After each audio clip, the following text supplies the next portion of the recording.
Virat chilli powder అన్ని రకాల వంటలకు పచ్చళ్లకు సరైన chilli powder. No colour, no chemicals. Namaste, welcome to iDream weekend update with కవిత.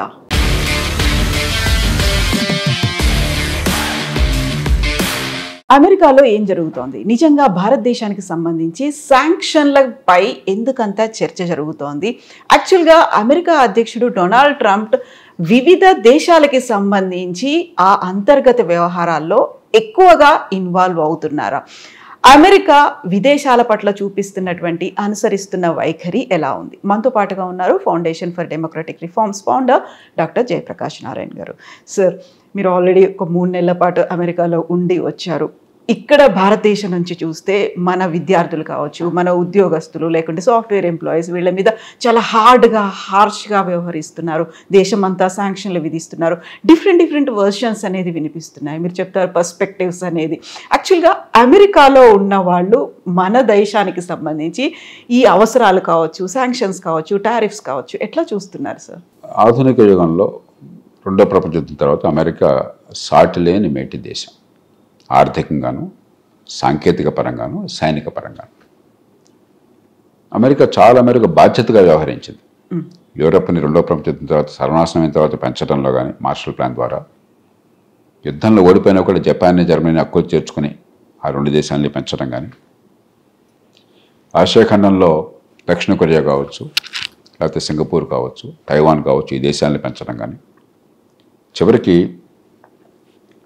సిద్ధాంతపరంగా విభేదాలున్నా కూడా చైనా పంథా మార్చుకోగానే చైనాకి పూర్తిగా మద్దతు ఇచ్చి సాంకేతిక విజ్ఞానం పెట్టుబడులు, మార్కెట్లో అవకాశాన్ని ఇచ్చి చైనాని పెంచడం కావచ్చు. ఒకప్పుడు మనలాంటి దేశాల్లో ఆహారం లేకపోతే ఆహారాన్ని PL480 లాంటి నిధుల ద్వారా అందించి లక్షలాది మంది ప్రాణాలు పోకుండా, ఆకలి బాధలకు గురి కాకుండా కాపాడడం కావచ్చు. ఇలాగ చాలా బాధ్యత వ్యవహరించింది. కొన్ని తప్పులు జరిగినా కూడా ప్రపంచ వాణిజ్య సంస్థని పెంచింది అమెరికా.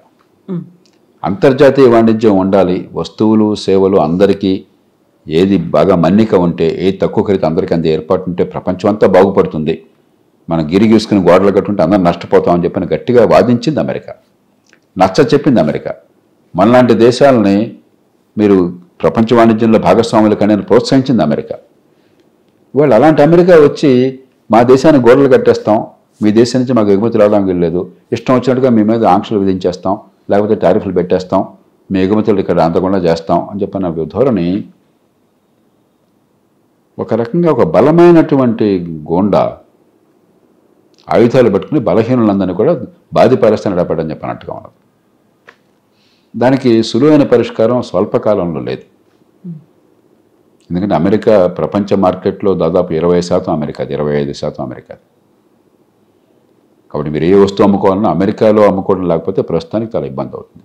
ఎల్లకాలం ఇలా ఉండదు, కాలక్రమేణా పోతుంది, తగ్గిపోతుంది. అంటే అమెరికాయే చేస్తున్న చర్యలా కొనసాగినట్టయితే ఇతర దేశాలు పెరుగుతున్నాయి, ఎల్లకాలం ఒక్కళ్ళే ఉండరు. మరి అమెరికా కనుక ప్రపంచంతో సామరస్యంగా మెలిగి అందరితో సమానంగా ఉండి అందరికీ అవకాశాలు ఇవ్వకపోయినట్టయితే మిగతా ప్రపంచం తన దాంతో చూసుకుంటుంది. కానీ ప్రస్తుతానికి ఖచ్చితంగా ఇది సంకటం, దానిలో అనుమానం లేదు. అంచేత మనం మన ప్రయోజనాలను కాపాడుకోవటం, ప్రతిదానిలో రాద్ధాంతం చేయకుండా మన మూల ప్రయోజనాలు, మన కోర్ ఇంట్రెస్ట్ అంటాం, స్ట్రాటజిక్ ఇంట్రెస్ట్. ఉదాహరణకి వ్యవసాయంలో వంట నూనె ఉన్నది. వంట నూనె యథేచ్ఛగా మీరు అమెరికాది కోరకలేదు, కానీ యథేచ్ఛగా దిగుమతులు ప్రోత్సహించండి, తక్కువ ఖరీదుకి దిగుమతులు వస్తాయి, మీ దేశంలో వంట నూనెకి ఉండదు, నూనె పండించే వాళ్ళతో నాశనం అవుతారు, మీరు శాశ్వతంగా మా దేశం ఆధారపడాలని చెప్పారనుకోండి, మన ప్రాణమైన ఎదుర్కోవాలి. నేనే చాలా కాలం పోరాడి వంట నూనె దిగుమతి మీద టారిఫ్లు, దిగుమతి సుంకం పెట్టించింది నా వల్ల వచ్చింది. భారతదేశంలో 2017లో వచ్చింది. అప్పటిదాకా 10 ఏళ్ల పాటు పోరాటం చేశాం, సుంకం లేదు. ఇప్పుడు 30-35% మంది యుక్రెయిన్ వల్ల కొంతకాలం తీసేశారు, చమురు కొరత ఉందని చెప్పి మళ్ళీ పెట్టారు. ఇప్పుడు దాంతో ఏమవుతుంది, భారతదేశంలో చమురు పండించే రైతులకి పంట గిరాకీ తగ్గకుండా వాళ్ళు కాపాడుకోగలుగుతున్నాం. దానికి తగ్గట్టు వాళ్ళకి ప్రోత్సాహకాలు ఇచ్చి క్రమక్రమంగా దేశం ఉత్పత్తి కోసం ప్రయత్నాలు చేస్తున్నాం. ఒక కీలకమైన ఆహార విషయంలో భారతదేశం శాశ్వతంగా దిగుమతి ఆధారపడకుండా మనం ఉత్పత్తి చేయగలుగుతాం. అక్కడ మనం రాజీ పడకూడదు. కొన్ని విషయాల్లో రాజీ పడాలి. మనం మొండి వాదన, పిడి వాదన. ఉదాహరణకి GM seeds, genetically modified seeds, దాని ఉత్పత్తులు రావాలా వద్దా, లేకపోతే అలాంటి టెక్నాలజీ రావాలా వద్దా? ఖచ్చితంగా రావాలి. ప్రతి ఉన్నది ఒకప్పుడు ఈ గొంగళి పురుగు హీలియోతిస్ అంటాం, అమెరికన్ బోల్వామ్ అంటారు. ఆ గొంగళి పురుగు వల్ల పత్తి నాశనమైంది, దేశం అంతా సర్వనాశనం అయిపోయింది. నేను స్వయంగా చూసాను, జిల్లా కలెక్టర్గాను ఒక పౌరుడిగాను నేను చూశాను, ఆ విషాదాన్ని చూశాను. ఎంతోమంది రైతులు ఆత్మహత్యలు చేసుకున్నారు. లక్షల రూపాయలు పెట్టుబడి పెట్టిన తర్వాత ఆ పురుగు వచ్చి తినేస్తుంటే దాన్ని కాపాడలేక. ఆ తర్వాత బోల్గార్డ్ కాటన్ అని చెప్పిన జెనెటికల్లీ మోడిఫైడ్ సీడ్ వచ్చింది మన్సాంటో కంపెనీ వాళ్ళు, పీటీ కాటన్ అంటారు. దేశంలో 197 మంది దాన్ని వెంటనే స్వీకరించారు మన రైతులంతా కూడా. అది లేకపోతే దేశంలో పత్తి పంట నాశనం అయిపోయేది.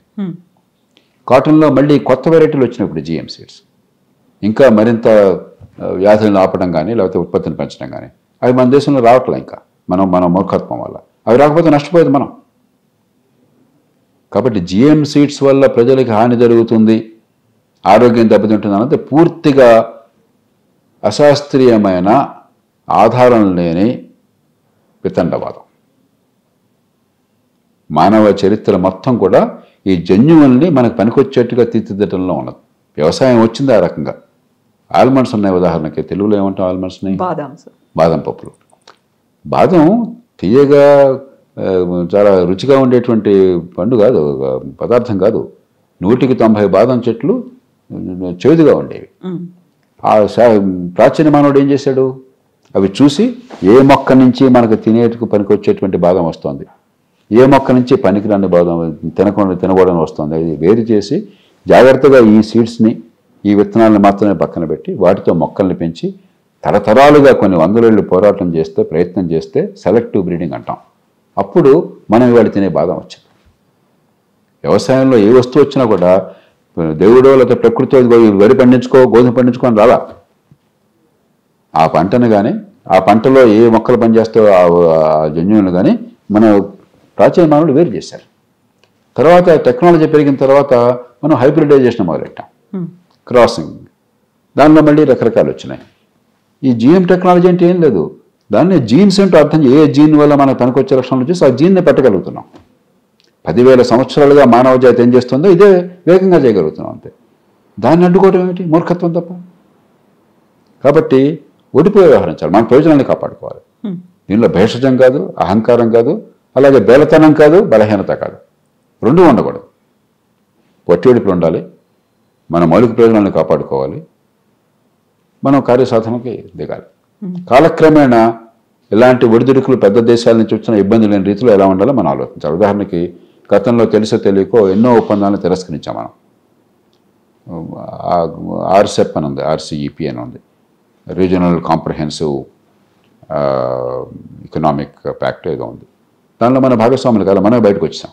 జపాన్ ఉంది దానిలో, చైనా ఉంది, దక్షిణ కొరియా ఉంది, ఆస్ట్రేలియా ఉంది, సింగపూర్ ఉంది, మరి ఆగ్నేయ ఆసియాలో దేశాలనే ఉన్నాయి. మనం కావాలని బయటకు వచ్చాం, నష్టపోతుంది మనం. అలాగే మరెన్నో ఒప్పందాలు మనం పెద్ద పట్టించుకోవాలి, మనం ఆంక్షలు విధించుకున్నాం.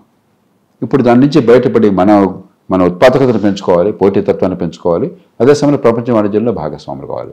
దీర్ఘకాలంలో మన ఉత్పత్తిని పెంచుకోవాలి, ఉత్పాదకతను పెంచుకోవాలి, మన పోటీలు తినబడగలగాలి. దానికి ప్రత్యామ్నాయం లేదు. కాబట్టి స్వల్పకాలిక వ్యూహం, దీర్ఘకాలిక వ్యూహం, ఊడిపోయినటువంటి తీరు. అంతేగాని తాబట్టిన కుందేటికి మూడే కాళ్ళని అమెరికా అంటే అమెరికాకి నష్టం, ప్రపంచానికి నష్టం, మనం అంటే మనకు నష్టం. కాబట్టి మనం ఎక్కడ కొంచెం పట్టుడుపులతో చేయాలి.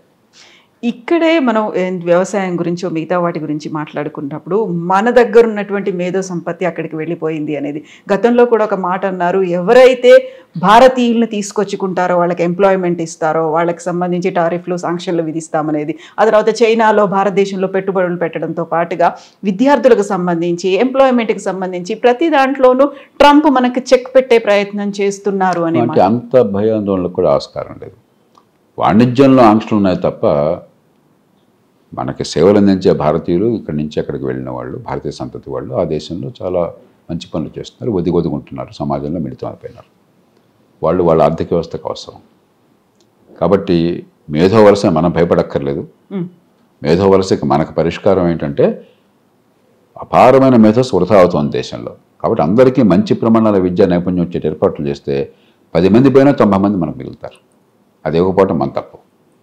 అలాగే వీళ్ళకు వద్దు అనుకుంటే నష్టపోయేది అక్కడ కంపెనీలు, అక్కడ ఆర్థిక వ్యవస్థ.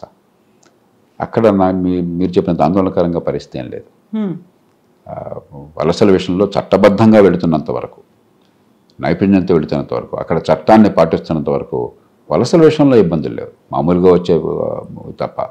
కానీ వాణిజ్య విషయంలో ఖచ్చితంగా చాలా తీవ్రమైన ఆంక్షలు, చాలా దురుసుగాను తీరుతేను లేకుండా ఆర్బిటరీ అంటాం, ఏదో లేడికి లేచిందే పరుగులాగా. ఆ పొరులో పుట్టిన బుద్ధి ఏది పుడితే ఆ క్షణంలో అది, రేపు పొద్దున మళ్ళీ మనసు మారిపోతుంది, పూర్తిగా ఇంకో పద్ధతికి వస్తారు. కాబట్టి దీని నుంచి ఒడుపుగా మనం తీసుకోవాలి. ఉదాహరణకి 25% ఏమో టారిఫ్లు అన్నారు, ఒప్పందం ఏదైనా కుదిరితే దాన్ని వచ్చేదాకా. ఇంకో 25% రష్యా ఆయిల్ కొంటున్నాం కాబట్టి అన్నారు. మరి రష్యా ఆయిల్ కొనకపోతే భారత్ కానీ చైనా కానీ నష్టపోయేది ప్రపంచం. ఎందుకంటే ఆయిల్ చాలా కీలకమైనటువంటి వస్తువు. రష్యా మొత్తం 11 మిలియన్ బ్యారెల్స్, 12 మిలియన్ బ్యారెల్స్ ఉత్పత్తి చేస్తుంది. ప్రపంచం మొత్తంలో 100 మిలియన్ బ్యారెల్స్ రోజుకు ఉత్పత్తి అవుతుంటే దానిలో 12% రష్యా నుంచి ఉత్పత్తి అవుతుంది. 12% అంత కీలకమైన ఉత్పత్తి కనుక మార్కెట్లో లేకపోతే ఆయిల్ ధర పెరిగిపోతే ప్రపంచం అంతా నష్టపోతుంది. ఆ ఉద్దేశంతో అమెరికా మనని కొనమని ప్రోత్సహించింది గతంలో. ఇదే అమెరికా మీరు కొనండి లేకపోతే ప్రపంచంలో ఆయిల్ ధరలు పెరిగిపోతాయని వాళ్ళు ప్రోత్సహించారు. ఇప్పుడు ఆంక్షలు ఉన్నాయని చెప్పిన కీలకమైన వస్తువుల మీద కనుక మనం కొనడం ఆపేస్తే నష్టపోయేది మొహం మీద కోపంతో ముక్కును మనం కోసుకుంటున్నాం. ఇది వాళ్ళకి అర్థమయ్యేట్టు చెప్పాలి. అయినా తప్పనిసరిగా ప్రస్తుతం మీరు ఆపాలి అని చెప్పంటే ఆపేద్దాం, మనం కంపెనీ పోయింది ఇక్కడ కాబట్టి అక్కడ కొనుక్కుంటాం. ఆయిల్ రష్యా దగ్గర కొనుక్కోకర్లేదు. ధర పెరిగితే అందరికీ పెరుగుతుంది, మనకేం కర్మ. భారతదేశంలో ఒక్కడిగా అమెరికాకి పెరుగుతుంది, రష్యా మరి చైనాకి పెరుగుతుంది, ఇతర దేశాలకు పెరుగుతుంది. కాబట్టి మనం ఒడిపో వ్యవహరించాలి, అది వేరు చేయాలి. ఇక వాణిజ్య విషయంలో మిగతా ఒప్పందాలు ఇందాక నేను చెప్పినట్టుగా అక్కడ ఇచ్చిపుచ్చుకున్న ధోరణితో మనం ఒక ఒప్పందం కావాలి. కాబట్టి మనకు ముందు మన బలాన్ని పెంచుకోవటం కోసం ఒడుపుగా వ్యవహరించాలి, చాలా లౌక్యంగా వ్యవహరించాలి. ఆత్మగౌరవం దెబ్బతినకూడదు, బేలగా బలహీనంగా ఉండకూడదు, అదే సమయంలో దురుస్థానంతో మూర్ఖత్వంతో ఉండకూడదు. సార్, ఇప్పుడు యునైటెడ్ నేషన్స్ చేయాల్సినటువంటి పనిని ఏమైనా అమెరికా అధ్యక్షుడు డొనాల్డ్ ట్రంప్ చేస్తున్నారు? గతంలో రష్యా ఉక్రెయిన్కి సంబంధించి ఉక్రెయిన్ అధ్యక్షుడితో మాట్లాడారు, అక్కడ ఏం జరగలేదు. వెరీ రీసెంట్గా రష్యా పుతిన్తో కూడా మాట్లాడారు, అక్కడ కూడా ఏం జరగలేదు. వితిన్ అవర్స్లోనే మళ్ళీ భీకరమైనటువంటి యుద్ధం కొనసాగుతున్నటువంటి పరిస్థితి.